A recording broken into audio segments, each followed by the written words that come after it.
Hai, Assalamualaikum. Nama saya Nur Hidayah binti Bahari, nombor matrik 23 DLS 19F1067. Saya ingin membentangkan tentang laporan akhir latihan industri. Saya dari Jabatan Perdagangan, Program Diploma Logistik dan Rantaian Bekalan. Seterusnya, kita masuk kepada pengenalan. Saya telah menjalankan latihan industri di Aisto Aisen Logistik sendirian berhad. Di Aisto Aisen ada 3 jabatan, iaitu masuk inbound, inventory dan keluar outbound. Seterusnya, waktu organisasi ini beroperasi adalah dari 8 pagi hingga 8 malam, shift pagi, dan 8 malam hingga 8 pagi, shift malam. Untuk pelajar pelatih bermula 9 pagi hingga 6 petang. Cuti pula adalah pada hari Ahad dan cuti umum. Seterusnya adalah misi dan visi. Misi organisasi Aisto Aisen adalah untuk membina tulang belakang perdagangan masa depan pelanggan kami melalui inovasi teknologi terkemuka, menyampaikan perkhidmatan berkualiti tinggi dan memudahkan kompleksiti dalam rantaian bekalan nilai kami. Visi pula untuk menjadi pelanggan kami laluan kepada perdagangan digital. Seterusnya, kita masuk kepada latar belakang organisasi Aisto Aisen sebagai perintis dalam pasaran e-fulfillment. Aisto Aisen memastikan gudang, perkhidmatan, pembungkusan, penghantaran dan ciri penjejakan pesanan yang paling selamat. Ia juga mempunyai 10 pusat pemenuhan, 30 rakan kongsi 4 negara dan 200 pelanggan.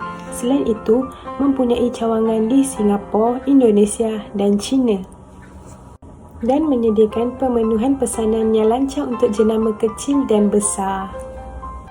Seterusnya adalah laporan teknikal. Pertama, Aisto Aisen adalah sebahagian daripada pemenuhan operasi. Kedua, masuk inventory dan keluar adalah tanggungjawab utama dalam gudang. Dan akhir sekali, pasukan inventory mempunyai banyak pekerjaan yang cemerlang. Saya pernah bekerjasama di bahagian inventory. Proses masuk atau inbound terbahagi kepada 3, iaitu pertama, penerimaan stok. Setelah barang tiba di gudang, pasukan penerima menerima, mencatat dan menyimpan inventory di lokasi penyimpanan inventory yang sesuai. Memerlukan sistem yang baik untuk penjejakan inventory untuk membantu menjejaki masa dan jumlah inventory yang telah tiba di gudang. Seterusnya adalah sistem masuk. Ini ialah cara bahan dan barangan lain dibawa masuk ke dalam syarikat. Proses ini termasuk langkah-langkah untuk memesan, menerima, menyimpan, mengangkut dan mengurus bekalan yang masuk.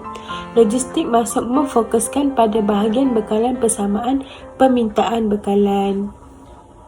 Untuk proses kembali masuk pula adalah pemulangan.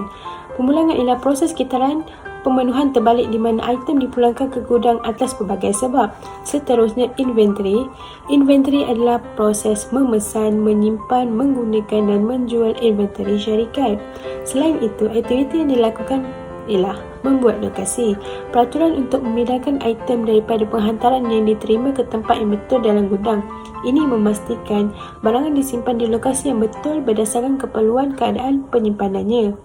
Faedah utama membuat lokasi ialah akses mudah kepada barangan dan inventory yang teratur.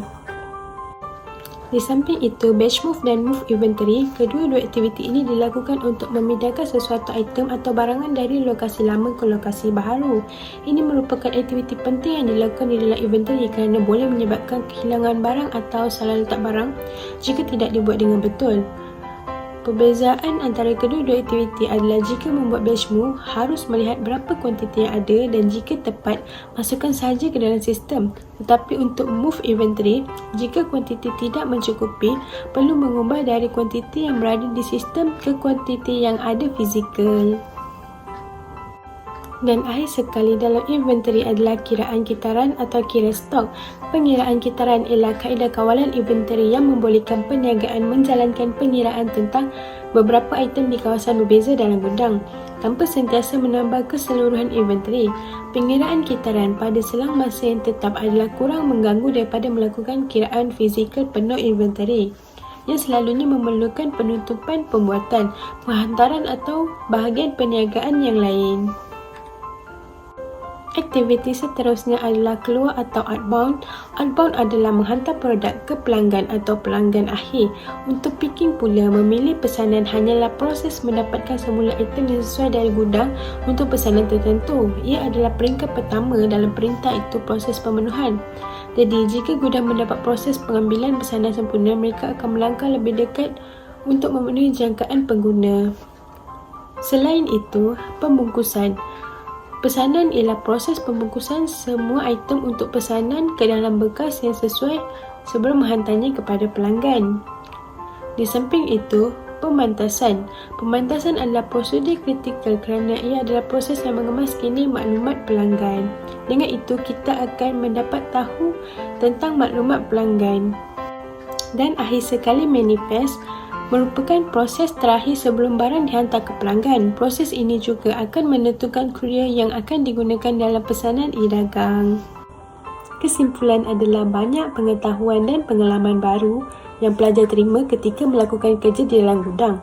Kedua adalah menjadi satu landasan bagi pelajar untuk mengenali bidang kerja yang sebenar serta lebih luas. Seterusnya, kerajinan dan keprihatinan dalam setiap masalah yang timbul mencenderungkan diri pelajar untuk menjadikan mereka sebagai contoh.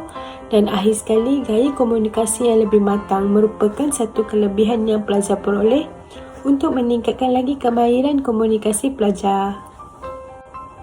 Akhir sekali adalah komen dan cadangan. Komen dan cadangan kepada pihak politeknik adalah memberikan pendedahan yang luas kepada pelajar. Selain itu, menitik beratkan lawatan dari pihak penyelaras ke tempat-tempat pelajar menjalani latihan industri. Di samping itu, memberi kelonggaran dan masa yang agak panjang untuk pelajar menyediakan dan meneliti laporan latihan industri. Komen dan cadangan kepada pihak syarikat pula haruslah merancang dan mengkaji tempat yang sesuai dengan tahap pelatih sebelum menempatkan mereka di mana-mana syarikat. Memperkenalkan pelajar yang menjalankan latihan industri di syarikat tersebut kepada semua pekerja agar mudah selesa dan bergaul. Dan akhir sekali, kepada pelajar politeknik haruslah sentiasa bertanya. Dengan ini dapat menyesuaikan diri dengan persekitaran baru kerana akan memudahkan membuat kerja dan mudah faham. Selain itu, kemahiran bergaul. Pelajar perlu bergaul dan menyapa dengan semua pekerja agar dapat meningkatkan lagi keyakinan diri. Dan akhir sekali, kemahiran bertutur dalam pelbagai bahasa. Hal ini juga adalah bonus untuk pelajar jika fasih dalam pelbagai bahasa, kerana akan memudahkan untuk berkomunikasi. Oleh itu, bahasa adalah amat penting apabila melangkah ke alam pekerjaan yang sebenar. Sekian itu sahaja pembantangan dari saya. Terima kasih.